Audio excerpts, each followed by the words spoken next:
The Paul Wells Show is made possible by McGill University's Max Bell School of Public Policy, where I'm a senior fellow.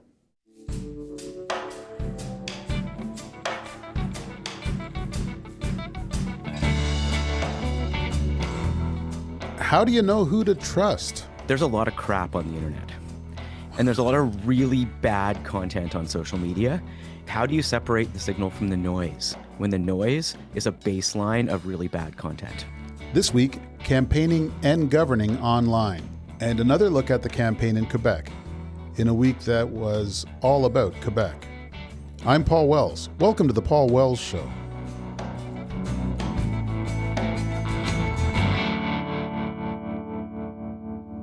I've had some fun over the last few weeks following the federal election campaign to various corners of the country.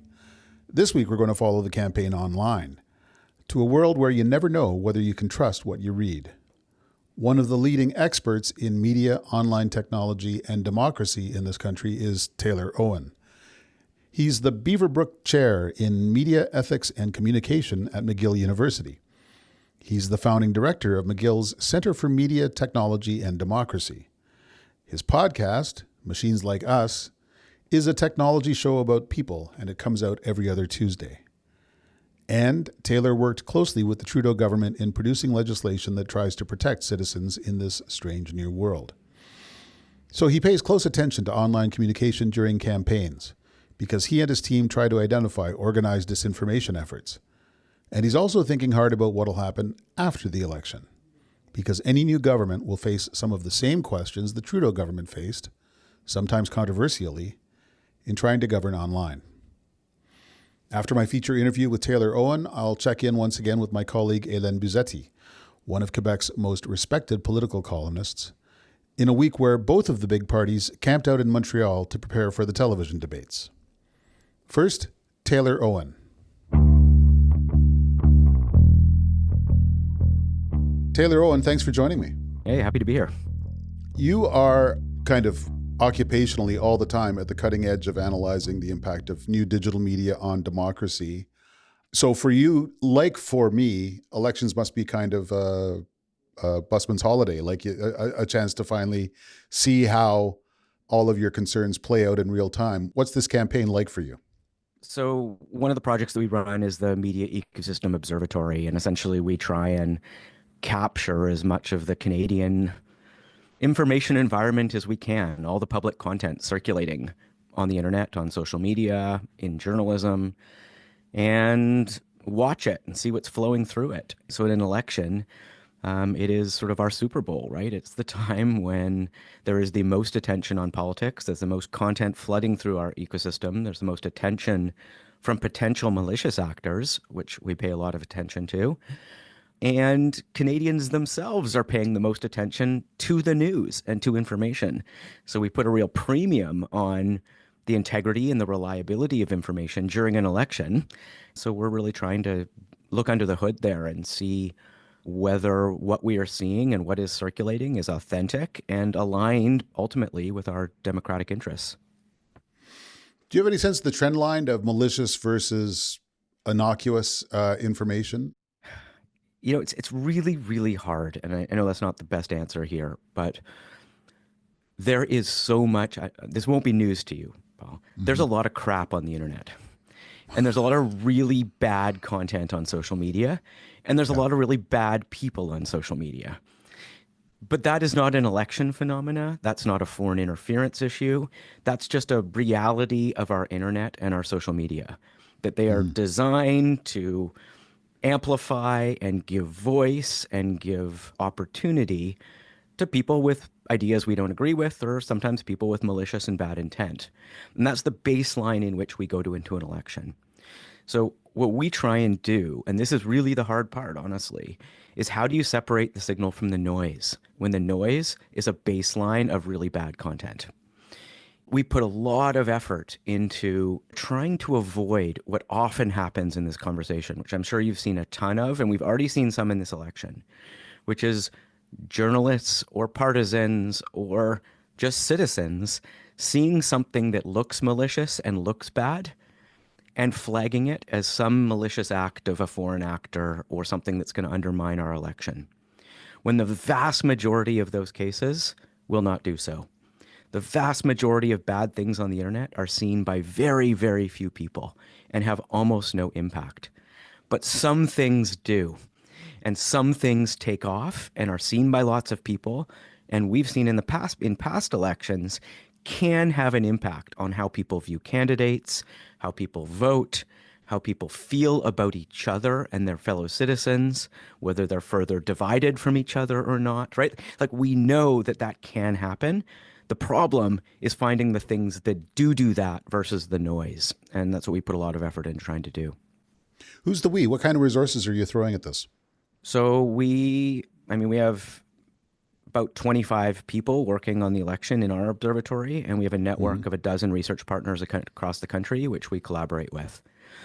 So how it works, is like as you know, there's been tons of cases where people flag something that looks suspicious. Yep. We take a look at it and we see if we think it has any validity or any potential seriousness, right? So potential to have impact, to reach lots of people, to be picked up by a prominent voice that would amplify it to lots of people, potential signals of malicious intent.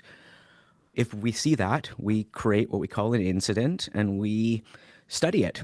We put a survey out in the field to see if people are seeing it, if it's changing people's views. We do a deep dive on the data to see how it's tracking and spreading across 7 platforms. And we put a call out to our research network for topical experts to see what might be behind it. Who do they think it's coming from? What do they think the intent of it might be? And we kind of triangulate those things. And then we issue a report that we publish publicly a number of days later. And we say, do we think this mattered or not? That second step is interesting. So it's not just a hypothetical sense of whether it might have an impact. You actually try and measure whether it has had an impact. Absolutely, yeah. And sometimes you can't do that until the thing really spreads, right? So I'll give you a good example. Like, I don't know if you've seen cases of these 51st state websites that have popped up. I don't know if you've seen reference to this, right? There's a bunch of them that have emerged, and a few of them look like they're kind of sock puppet sites, right? So they're Facebook groups that were previously about something else. And in March of this year, so before the election, we saw a few of them turn into 51st state groups. So one was like a buy and sell group that had tens of thousands of people in it, right? Yep. All of a sudden, it's now a 51st state thing. So like, we create an incident of that because that's interesting, right? Like, why would someone turn a group with an audience, a built-in audience already, into one that's going to maybe promote content about the 51st state? But it hasn't done anything. So we're sort of watching that, and that's an incident. But there's no point in surveying on that or bringing in experts on that because they haven't started posting yet. But if they do, then we'll trigger these other sort of steps, right? And it's the same with a number of the things we're seeing right now. Yeah. We're seeing tons of coordinated bot stuff on X. That's just kind of a function of X right now because all the guardrails have been taken off. So there's a ton of Gen AI content flying through X that is not having a huge impact yet. We've seen those fake CBC sites, Gen AI content of fake CBC sites using fake photos of candidates. So those are out. We are doing some survey on that to see just how far-reaching those are and people actually seeing them because a lot of people are sending those to us, interestingly. There was a bunch of artificial inflation of Carney's ties to Epstein. A bunch of bot activity doing that, but it doesn't look like it had far reach. It was happening before the election, interestingly. So someone was kind of seeding that early. We don't know who, though. We don't know where it came from. And now, probably most interestingly, and we have some mixed feelings about this one, is CITE, the government intelligence group, flagged. That was my next question. Chinese case, We've created an incident of it, so we're sort of analyzing it as we speak. Okay. So what they've said is that, what we know is that there is a fairly large mainland Chinese WeChat channel that discusses international news in Mandarin. The bias of that channel is very anti-American. And what CITE, which is the federal government task force of a sort of a coordination body to coordinate what the government knows about foreign interference during an election, flagged that they found a couple of posts that were pro-Carney in that group. Now, we've looked at those posts, and one of them says that Carney will be tough on Trump. And Yes. there were only two posts, and we haven't seen them circulated very broadly yet. So it is a big group. It is in mainland China, but it's a very anti-American group to begin with, editorially. And there were a couple posts. So we're sort of looking at why I mean, look, I don't know. We don't know yet. The other reality here is the government has access to information we don't. All we do is look at what we can see publicly. The Yes. government obviously has access to intelligence and Five Eyes data, their own intelligence, right? So I don't know. So they might have made the decision to go public in the middle of a campaign based on a context that they can't, have decided not to reveal. Or maybe, I mean, it was a very exciting day. There was an announcement by the site task force, which includes national security intelligence people in the government, that they were going to have a news conference on an incident. And then it wasn't until reporters got there that and this is the first time that sort of thing has happened during a campaign. And in the end, it was these reasonably cryptic, reasonably low-key comments about Mark Carney. And so the other possibility that comes to mind is, having been accused a million times before of being asleep at the switch, that they decided to err on the side of caution and to blow the whistle hard, even on a questionable case. Yeah, I mean, like you would have followed the Foreign Interference Commission closely. Yeah. And one of the main takeaways from that is that governments face this really wicked problem, particularly in elections, which is a caretaker government is responsible for the integrity of the election. They have access to a ton of information about what might be happening that we don't, and they can't even disclose to the public. Mm-hmm. And the only threshold we've created in Canada previously to this election was, did this incident threaten the integrity of the election? If so, the P5 panel, right, the Critical Incident Response Panel, should flag that to the public so it's a known entity before the end of the election. But that threshold is incredibly high and incredibly difficult to know in real time. Like, how do you know if an incident threatens the integrity of an election in real time, in the middle of an election? And what are the implications of the government saying that? And so I think what they've done here in response to the commission findings is lowered that bar.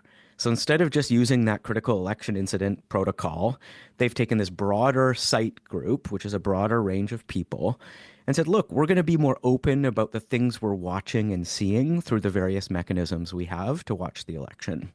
Mm-hmm. And I think that's probably right. Like, I think more communication is better. The Biden administration did this in the last US election. Every few days, you'll remember, they came out and talked about things they were seeing in the information environment and potential attempts by the Russian government to do X, Y, or Z, right? And nothing was determinative, but it was meant to create a kind of normalization of the government speaking about this topic during an election. So I think it's probably good they're doing that. It's going to be interesting if they escalate it, though. Like, that's the real question, right? Then we're in sort of Romanian election territory, right? Where the government is saying there was an actual threat to the integrity of the election that might even undermine the results, right? And then we're in different territory, but nothing like that's happened in Canada. Is it also an area in which Western societies have built up antibodies, of which you and your colleagues might be one? I get the feeling that in 2015, 2016, there was a level of kind of institutional naivete, which meant that anyone wanting to run a bot farm could just run free. Whereas now the responses and the awareness, and maybe to some extent the architecture of the platforms, has changed to the point where it's harder for the bad guys than it used to be. Yeah, it's so interesting, right? Like, and I think the architecture of the ecosystem is the exact way of framing this, and that is always changing. So the design of these platforms, as you know, are just every day they're different than they were the day before. These are living things that are designed and evolving. So we're in a very different place than we were in 2016. And look, I think some things have gotten better and some have gotten worse. So in 2019 election, which was the first one we studied, we were being informed by what happened in the US in 2016, when all the red flags about foreign interference broke through, right? And everyone became concerned about this. So we were too in Canada. And what we found was that actually the Canadian ecosystem was actually pretty resilient at the time to these external shocks. We'd put in place the Election Modernization Act that made foreign buying of ads illegal. We lowered the cap on how much you could spend on digital ads, right, to reflect how cheap digital ads were. We started studying this and publicly, and journalists were covering it. And perhaps most consequentially, from my perspective, Canadians at that moment still consumed a ton of traditional journalism and had a lot of trust in it. Totally different than America. Like Canadians, like across the political spectrum, had like 80+% trust in the five main news organizations and very high consumption of them. Like most people consumed one of them every day, Yeah. one of the main five. And our theory in that election was that in some ways is part of one of the antibodies we're talking about here. That if you see something crazy on the internet during the day and then you go watch the evening news and that disproves it, it might not totally convince you of that crazy against that crazy thing, but it does have an effect, right? It's a normalizing effect. What we've seen since that election is those two variables, as you know better than anyone, have like cratered. Our trust level in journalism and our consumption of broadly defined traditional journalism have both gone down closer to American levels. That's a really big change in our ecosystem that we're trying to account for in this kind of work. I mean, that's all really interesting, but it's not the only file that you work on. You were also a sort of a key architect of a lot of the previous governments, the Trudeau government's proposed legislation that they brought in regarding taming the wilds of the internet, the Online Harms Act, the discoverability legislation, and a lot of that is still unfinished business and will become the business of the new government, whichever one it is, whether it's conservative or very different flavor of liberal government. Yeah. And I assume you've been trying to game out what work will be on your table and what work will be on government's table after this election. Yeah, and we're in this kind of interesting moment, I think, where the previous government, whatever one thinks of what they did do and what they weren't able to accomplish, and I have mixed feelings about the whole thing, they were pretty active in this file, right? There were a number of attempts to govern in various ways our digital ecosystem. Everything from C18, supporting journalism, a CBC mandate review, a competition policy review, an AI Act, a data privacy act, an online harms bill, right? Like a fair amount of activity, most of which, or a bunch of which, died on the order paper when this parliament was prorogued. So we're in a pretty big reset moment with two governments that have potential governments that have very different views of what the state's role is in governing our digital technologies. And I think we could face two very different paths. I mean, like just to give one example that you're very engaged in is the previous government did a number of things on journalism policy, as you know. Yeah. There's a labor tax credit that supports a bunch of journalistic labor. There's C18, the News Media Bargaining Code, which, for better or worse, has led to the creation of a large fund for journalists to support journalistic labor. There was a CBC mandate review, right? Like a number of attempts to support the production of journalism in our ecosystem. Yeah. And the Conservative Party is signaling that they'll get rid of all of it. Right? Not some of it, but all of it, including English language CBC. And in that scenario, we may be in a position that seemed more likely 3 months ago than it does now, frankly, because it would probably require a majority government, conservative government, I think, to do all of this, where we might have run the experiment of what a completely free market journalism ecosystem in Canada might look like. An experiment a lot of people have been calling for a long time, right? Like we've never had that before, ever. We've always supported journalism in one way or another through government regulation and government policy. But that system might have been dismantled, including the largest actor, the CBC. And man, as someone who studies the ecosystem, that would have been a remarkable thing to observe. Like what happens to Canadian journalism when you remove all government support for it? So that's one example. I think on online safety, it's another potential pivot point. The Conservative opposition was very against many elements of the online harms bill and had a very different vision of what that would be. So there's two very different paths there as well. So it's an interesting moment for this conversation, honestly. Has Mark Carney tipped his hand on a lot of this stuff? I know No, he had an event where no. he talked about the future of the CBC. He That's the clearly only sees the CBC one. as Yeah. it's a valuable wedge between him and the Conservatives. I mean, I think that's it. I mean, that's probably why that is the one piece of digital/information policy that's been released so far. Okay, so with my power as imaginary next Prime Minister of Canada, I appoint you Deputy Minister for the Digital Ecosystem. What would you propose? The challenge with governing the digital ecosystem is you need to do a lot of things. There's no silver bullet to make this thing better, right? You Yeah. need better data privacy. You need competition policy to make sure there's not a duopoly on ads. You need some form of online harms policy to mediate against the worst kind of content, the child sexual abuse material, the right. So there's a bunch of tools you need to do, in my view. You need transparency policy so that we can study and understand what's going on online. All these different things. The mistake of the last government, in my view, was they placed each of those components in much bigger bills in different departments. So we had C27, which was all of data privacy modernization and AI together. A small piece of that was about protecting the information ecosystem, right? But it was also about incentivizing investment in Canada and scaling Canadian innovators and all these other things, right? Our competition policy wasn't just about Google and Facebook ads. It was also about the Westons and about our banking sector and about all these other things, right? So my view is we do actually face a bit of an emergency with the information ecosystem. I think we haven't done the things that other countries have done to make the system more transparent and accountable. And we should pull a bunch of those different pieces from across bills together into one act and move that fast and then work on all the other things, right? The other things that were present in all those different bills. I think that could be done quickly and with a lot of support. It has popular support, definitely. Like the vast majority of Canadians support that kind of bill. And I think it has cross-partisan support too. A lot of what gets hidden in some of the rhetoric around these bills is that they actually have a lot of cross-partisan support, including in the Conservative Party. A lot of the online harms bill, except for some of the more sort of hate speech oriented things, the core of that was supported across parties.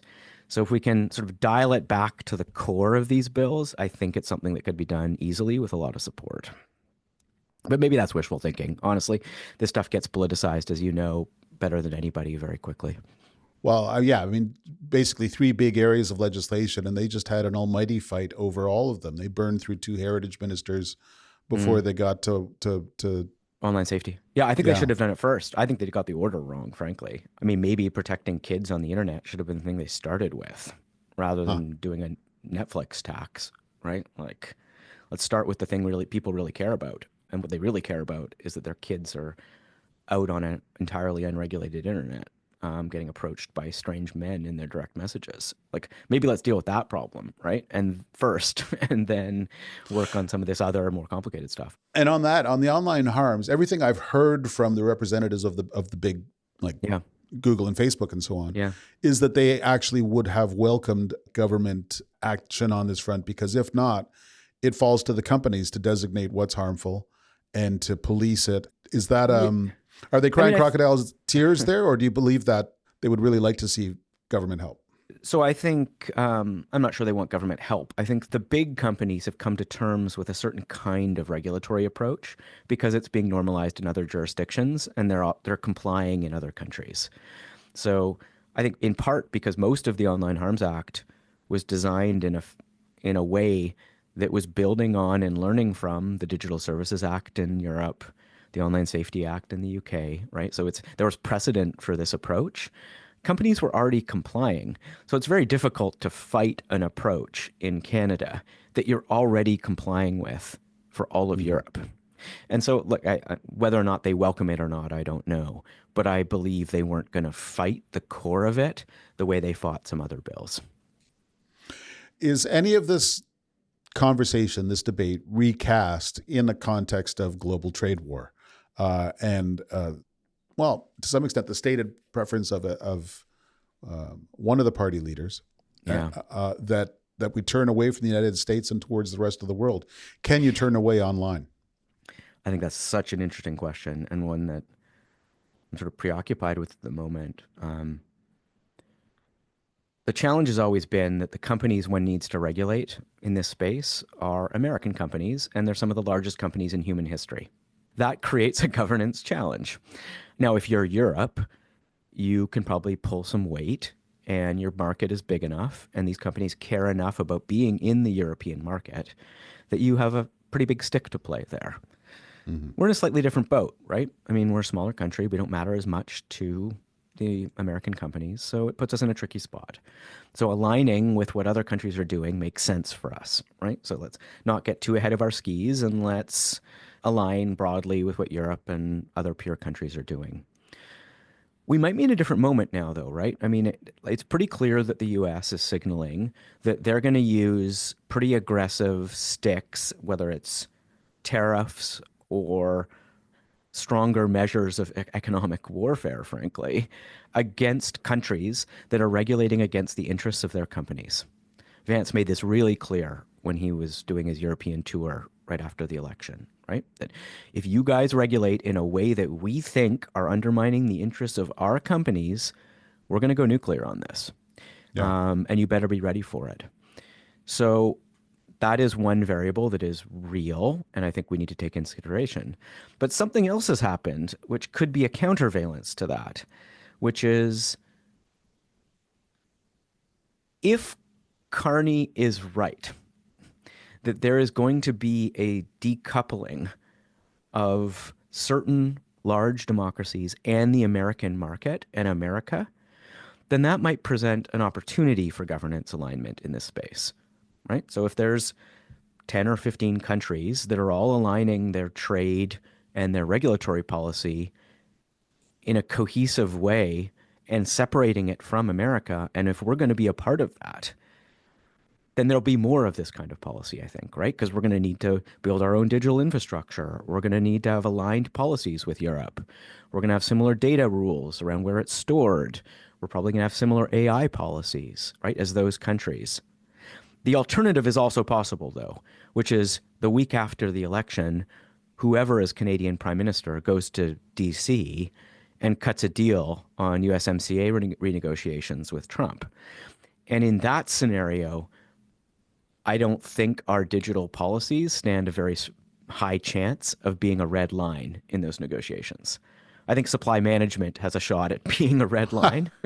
I'm not sure a digital services tax or a data transparency regime or journalism support policy. I just don't see those being a red line that we're going to go to bat for if the government, whoever it is, decides our best interests are to cut a deal with America right now. But those are two really different scenarios, right? Like for the country, not just for this file, but like, I'm curious what you think about that. Like, are we going to strategically decouple from America, or are we going to go all in on North America again? I don't have a clear sense. It sounds like Canada's going to be a policy taker more than a policy maker. And the only question is whose policy we take. Is it going to be closer to the EU or closer to the United States?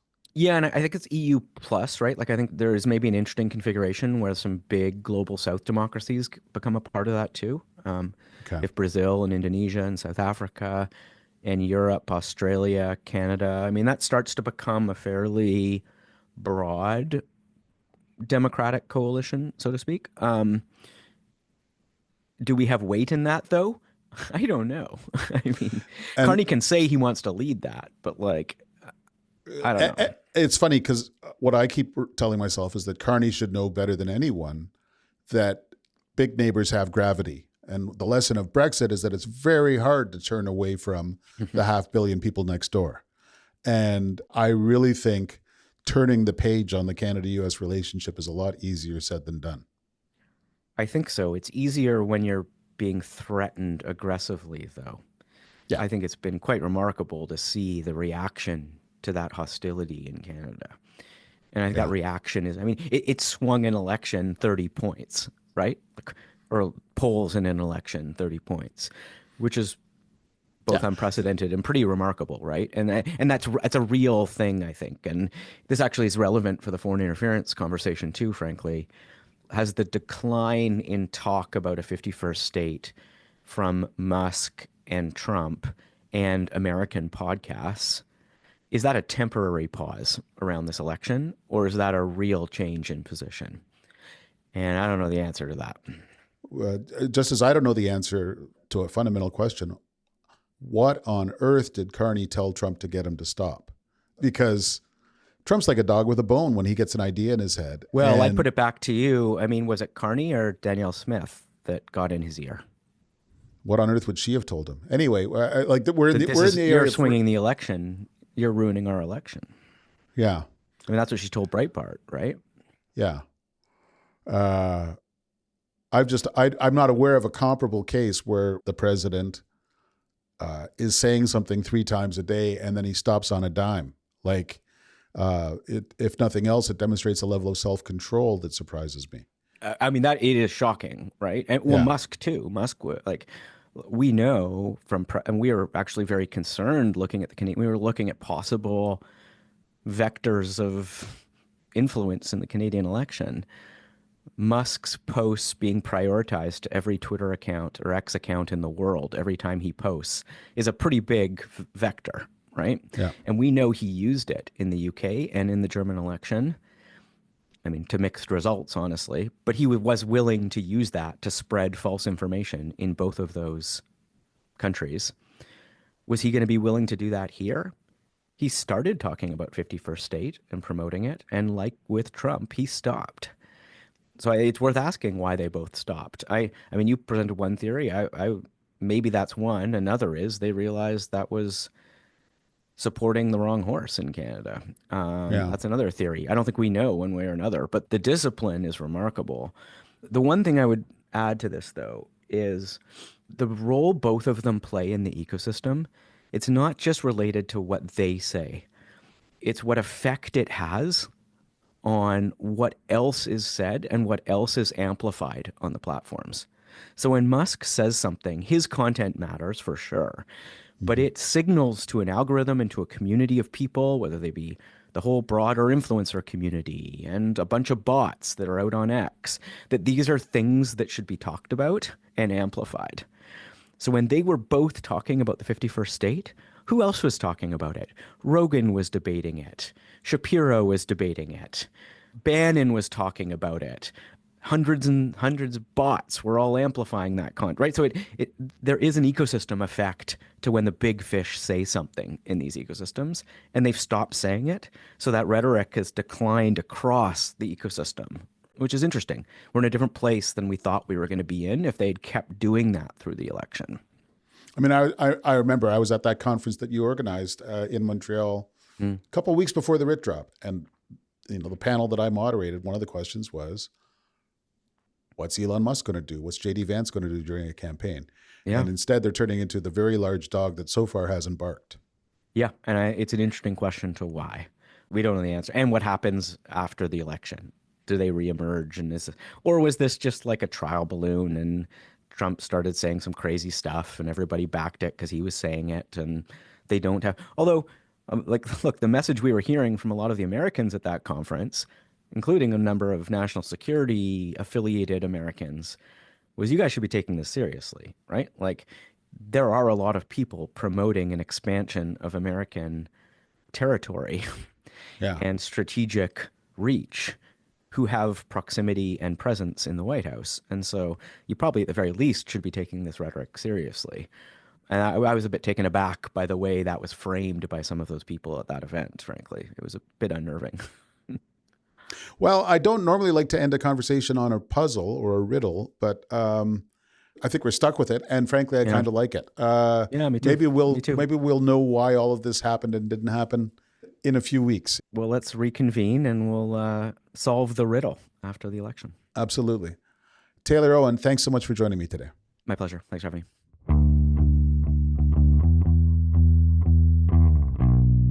I wanted to give you an update since this interview. Taylor mentioned the unusual case of the federal government's site task force, flagging some posts about Mark Carney early in the campaign. Well, Taylor and his colleagues have investigated those posts, and they posted their results. We find no cause for alarm or sign that China has materially interfered in the Canadian election using this channel. Coming up, my latest interview with Hélène Buzzetti about the election in Quebec. I want to say a word about the people who are supporting this podcast.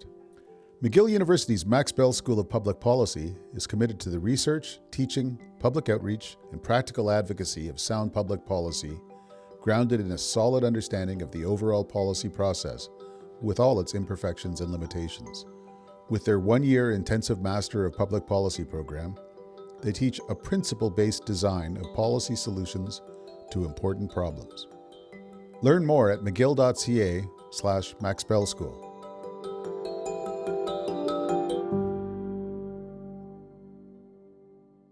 Hélène Buzzetti, thanks for joining me. Thanks for having me, Paul.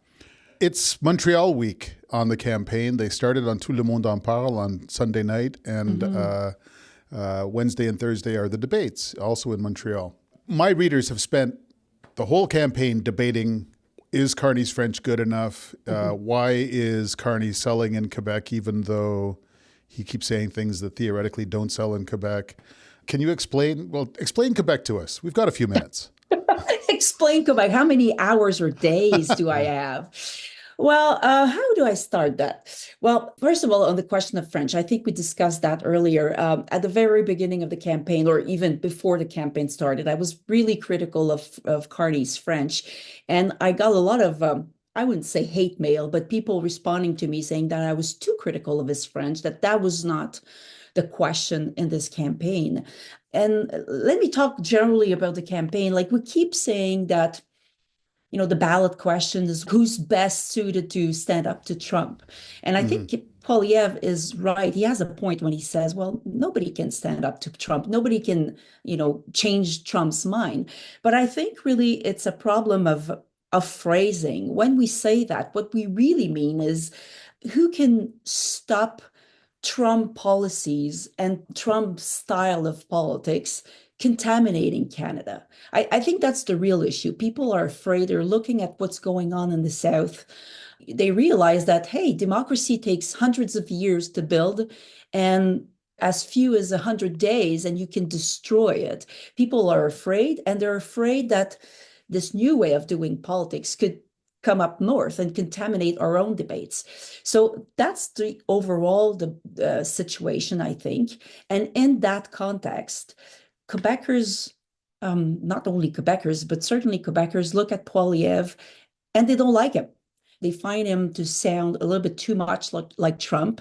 And therefore, because they don't like him, they just choose the other guy. What's his name again? I think in that context, it doesn't really matter who's the Liberal Party as long as he's not Pierre Poilievre. I think that's what's going on. The Quebecers realize that there's a choice to be made between two people in terms of who's going to lead the country, and they don't like one of the choice, so they just go for the other one. So as long as Mark Carney doesn't set himself on fire, I think it will be fine. Poilievre had to be happy with his performance on Tout le monde en parle. They both did pretty well. Yes, they did. But I think Poilievre had a win as soon as he showed up on the set and didn't have horns on his forehead, because that's what a lot of people have been told to expect. Yeah. Especially in Montreal. What do you think of their performance on Tout le monde en parle? And does it even matter? I've started to think that we tend to pump this show up a little too much, because in the end, it's back-to-back puffball interviews. It is. And I have a concern about that, because we keep saying that there's a risk of, the young people getting their information from Facebook and TikTok, where in fact they're only exposed to each party's respective propaganda.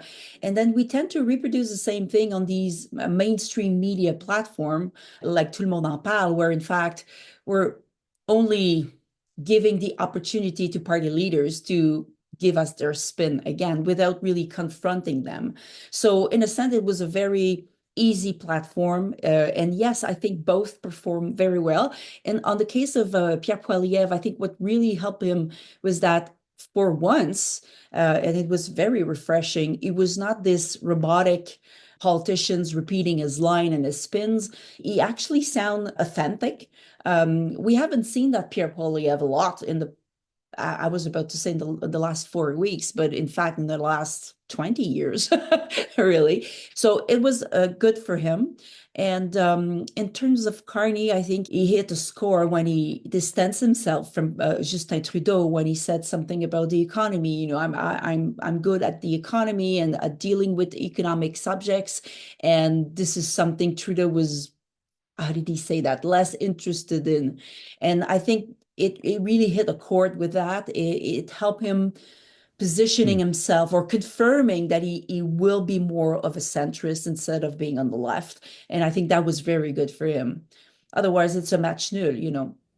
Meanwhile, Poilievre has been giving more and more long-form interviews in English. I'm not aware of an interview he's given in French outside of Tout le monde en parle.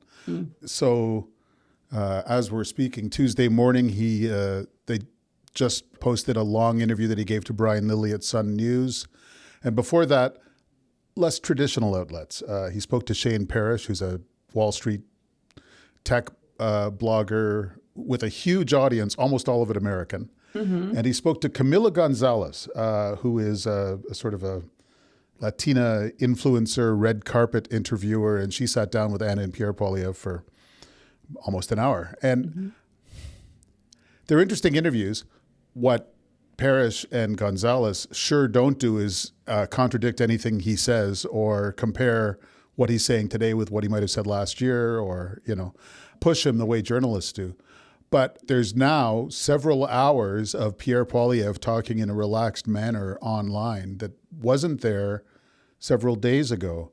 And that's one of a few ways in which Poilievre has continued to deliver surprise in this last several days of the campaign. And Carney has delivered Carney. Well, I'd say about that. In Quebec, I'm not so much aware about these alternative interviews he gave out. There was one with Olivier Primo, who was kind of a controversial personality because he had this beach club in Montreal that created some sort of controversy he was involved with. And then at some point, maybe 2 or 3 years ago, he said that he would hire reporters to write news stories for him and he would pay $5 a piece. So there was a big controversy about the salary he was offering. So he had this long interview with Pierre Poilievre and Sophie Durocher at the Québécois network did an interview with Olivier Primo condemning the fact that he does that because he allows for the conservative leader to avoid mainstream media. So I'm not so sure it works well, but it's always the same thing with the conservatives is that they keep talking to those who already vote conservatives. They keep talking to the convertis, right? The believers. Yeah. And they keep hitting this glass ceiling that they are themselves creating. In politics, somebody used to tell me, in politics, you don't divide, you add up.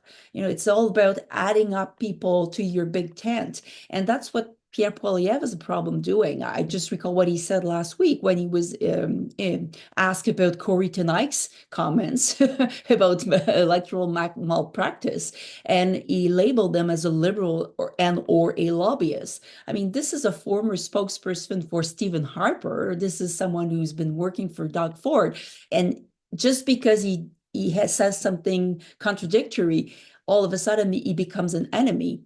And I think people see that. So I think that's the major problem of the conservatives. And in Quebec, it's very interesting because I was trying to understand what's going on in the province. And it seems to me like Quebec is like a microcosm of reflective of what's going on in the rest of the country. The conservatives are holding their support at 23, 24%. It's quite a lot for them in the province. They tend to be stuck at 20%. So they're actually pretty strong, and they might with that win 1, 2, and maybe 3 extra seats in the eastern part of the Quebec City and maybe Trois-Rivières. And look at what's happening in the rest of Canada. they are also very strong. At 38%, it's a very good score for the Conservatives. I remind you that Stephen Harper won a majority in 2011 with 39.6%. So they're very close to that. It's just that the NDP is collapsing and the Liberals are getting stronger. Same thing in Quebec. The Bloc Québécois is collapsing and the Liberals are getting stronger. But what's happening in both cases is that the Conservatives are too close to the Alberta, Saskatchewan minded people who are closer in terms of mindset to the United States. Well, same thing in Quebec. What about Quebec City? Why are they so strong in the Quebec City area, which goes south to Lac Mégantic, to Beauce, which are areas border to the United States? Well, again, this area of Quebec is our Republican sector, segments of the population. So the Conservatives keep targeting these people, but they forget that these are not representative of either Canada or the rest of Quebec. And that's why they're hitting that glass ceiling. So in Quebec, because they get stronger in that area, it might result in 3 extra seats. And this will give the impression, the illusion that they're on the right track, when in fact they're not. What they're proposing is putting off many more Quebecers. There's a constant debate in politics, especially in the last 20 years or so. Do you grab the center and build the biggest coalition possible, or do you excite and motivate your base? And until this year, Poilievre was doing a pretty good job of doing both. He was essentially able to rely on Justin Trudeau to demotivate the Liberal electorate. Now he's maxed out the historic Conservative vote. He's about as high as Harper ever got. But he is having a very difficult time making inroads. And now the only question is, can Carney keep the momentum and excitement going? And I think that's starting to be an open question. He's tied down for the next 3 days because of debates. And then we'll see. It once again is looking like a very interesting final week. You're right. But what's happening right now, especially in the rest of the country, right, is the NDP collapsing. And from a Quebec perspective, it's always difficult to understand that NDP voters in some areas of Canada tend to switch between blue and orange, right? So technically, with the collapse of the NDP, the Conservatives should have been able to pick up some of that vote, but they're not. And that's the real question. Yes, of course, Trudeau left and everything changed and the NDP is not good, blah, blah, blah. But the real question is, why is it that in that context of a two-way race, why is it that we get stuck at 38? We cannot convince more people to vote for us. And that is the real question that the Conservatives will have to ask themselves after the election, if, as the polls seem to suggest, that they will lose that election big time. But you're right, the polls are stagnant to a point, and the debates could be interesting. And I was looking at that. So can they make a difference, especially in Quebec? And maybe they could, but maybe the English debate will make a difference, because I was remembering the last 2021 debate. It was actually a question in the English format by Sashi Curl, which made, about Bill 21, was it a racist bill? And that made a difference for the Bloc Québécois. So it's actually ironic. And the 2019 debate was a bit the same. A question from Altia Raj about, again, Bill 21, posed to Jagmeet Singh in this case. And again, it helped the Bloc Québécois. And also in 2019, there was the debate in French, where the abortion question was raised, and Mr. Scheer had problems with it, and therefore it didn't help the Conservatives there. So debates can make a difference, but sometimes not the ones we think. Yeah. Well, that's why you have them, right? Because they inject surprise into what can otherwise be very routine campaigns. Yep. I'm looking forward to the debates. I'm glad there's only one moderator. That means that the leaders will have most of the time to talk and most of the rope to hang themselves, if that's what it comes to. I agree. And I have to say, for those who don't know me, I've participated in those debates in the last two. I was one of the many, many reporters asking questions. And I tend to agree with you. I think a formula with only one moderator is much better. In the past, we had two, and that's not so bad. But 5 or 6 or 7 is way too much.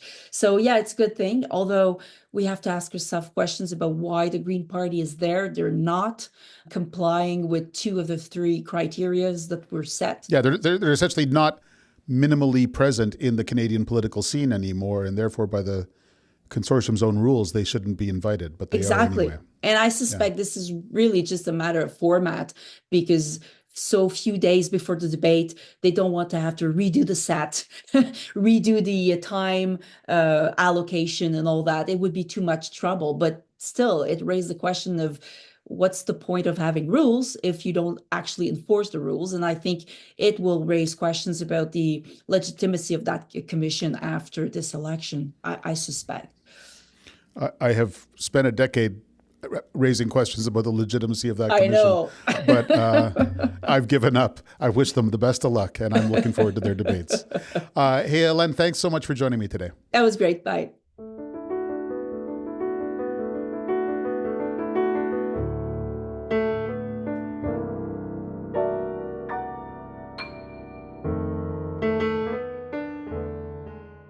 Thanks for listening to The Paul Wells Show. The Paul Wells Show is produced by Antica and supported by McGill University's Max Bell School of Public Policy. My producer is Kevin Sexton. Our executive producer is Stuart Cox. Laura Reguer is Antica's head of audio. If you subscribe to my Substack, you can get bonus content for this show, as well as access to my newsletter. You can do that at paulwells.substack.com. If you're enjoying this show, give us a good rating on your podcast app. It helps spread the word. We'll be back next Wednesday.